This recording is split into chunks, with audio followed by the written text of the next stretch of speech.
샘터가족 여러분 안녕하십니까. 샘터지기 김덕김 목사입니다. 오늘은 데살로니가 후서 1장 1절부터 12절까지고요. 오늘 본문 말씀에서는 데살로니가 교회에 보낸 두 번째 편지의 서문 인사로서 특별히 교회를 핍박하고 성도들을 조롱하고 비난했던 불의한 세력들에 대한 하나님의 역사, 하나님께서 어떻게 그들을 대하실 것인가, 처리할 것인가에 대해서 말씀함으로써 핍박과 환난 가운데서 믿음을 지키고 있던 성도들에게 위로와 용기와 소망을 주는 말씀입니다. 1장 1절 2절입니다. 1절 바울과 실라노와 디모데는 하나님 우리 아버지와 주 예수 그리스도 안에 있는 데살로니가인의 교회에 편지하노니 2절 하나님 아버지와 주 예수 그리스도로부터 은혜와 평강이 너희에게 있을지어다.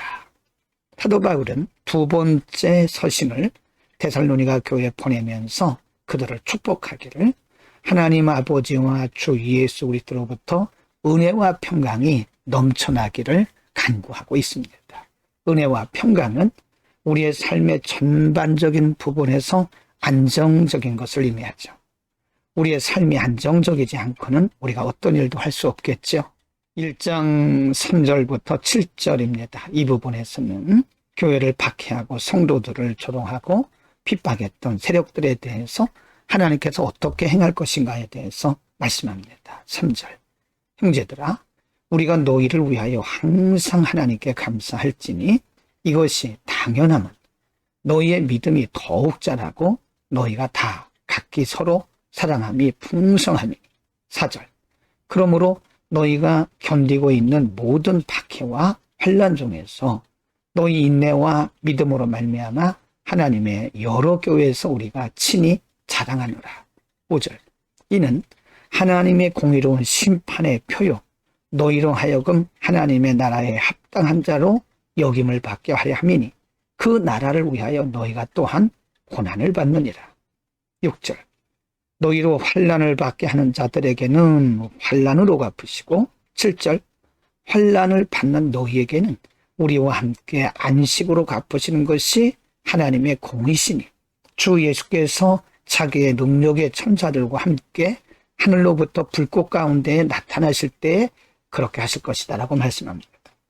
이 부분에서 하나님의 공의를 말씀하는데요. 환난 속에서 믿음을 잘 지킨 성도들에게는 하나님께서 이렇게 영화로운 은혜를 베풀어 주시고 또 성도들을 환난 가운데 던지고 혹은 핍박하고 조롱했던 이런 불의한 세력들에 대해서는 하나님께서 환난으로 갚으시겠다. 하나님의 공의에 대해서 말씀하면서 어떤 경우에도 낙심하지 말고 복음 잘 믿고 전하고 신앙생활 하라고 하는 의미입니다. 1장 8절부터 12절입니다. 8절 하나님을 모르는 자들과 우리 주 예수의 복음에 복종하지 않는 자들에게 형벌을 내리시리니 9절 이런 자들은 주의 얼굴과 그의 힘의 영광을 떠나 영원한 멸망의 형벌을 받으리로다. 10절입니다. 그날에 그가 강림하사 그의 성도들에게서 영광을 받으시고 모든 믿는 자들에게서 놀랍게 여금을 얻으시리니 이는 우리가 증거가 너희에게 믿어졌습니다.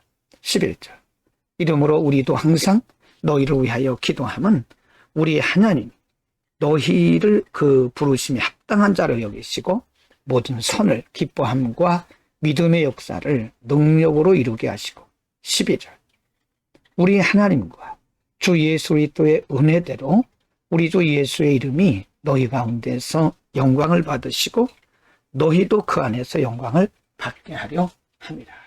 아멘. 오늘은 데살로니가 후서 첫 번째 시간으로 특별히 사도 바울이 환난과 고난과 핍박 가운데에서 믿음을 지키고 있던 성도들을 위로하기 위해서 주신 말씀이라고 봅니다. 이 말씀 속에서 사도 바울은 비록 환난과 핍박과 고난이 있을지라도 믿음을 끝까지 지켜나가면 우리 주님 오시는 그날에 영광을 받을 것이고 또 우리가 영생의 복락을 누리게 될 것이다. 영생의 나라에 들어가서 안식하게 된다고 하는 소망의 그리고 희망적인 메시지를 주었습니다. 반면에 이들을 박해하고 교회를 핍박하고 혼란케 하는 이 불의한 세력들에 대해서는 지금 당장은 아니지만 하나님께서 공의롭게 처리하신다고 말씀을 합니다. 하나님께서 주인이시기 때문에 그런 거죠. 영원한 통치자 하나님께서 어떤 사람에게는 하나님께서 영생의 복을 주시고 어떤 사람에게는 이렇게 공의로 판단하셔서 그들을 환난과 혹은 영원한 징벌로 다스리시겠다고 말씀을 하십니다. 그래서 우리는 끝까지 우리의 믿음을 지키는 것이 중요합니다. 우선 당장 우리의 삶의 변화가 없을지라도 하나님은 반드시 공의로 처리를 하시고 공의로 다스리게 될 겁니다. 하나님을 바라보는 믿음이 중요합니다. 기도하겠습니다. 거룩하신 아버지, 오늘 데살로니가 후서 첫 번째 시간으로 믿는 자들에게 주실 하나님의 은혜와 또 믿는 자들을 방해하고 박해하고 교회를 핍박하는 자들에게 내리실 하나님의 공의에 대해서도 우리가 상고했습니다. 하나님만 바라보는 믿음의 눈을 열어주셔서 환경과 조건에 상관없이 우리 주님 바라보고 끝까지 우리의 믿음 잘 지킬 수 있도록 축복하여 주옵소서. 예수 그리스도의 이름으로 기도드립니다. 아멘.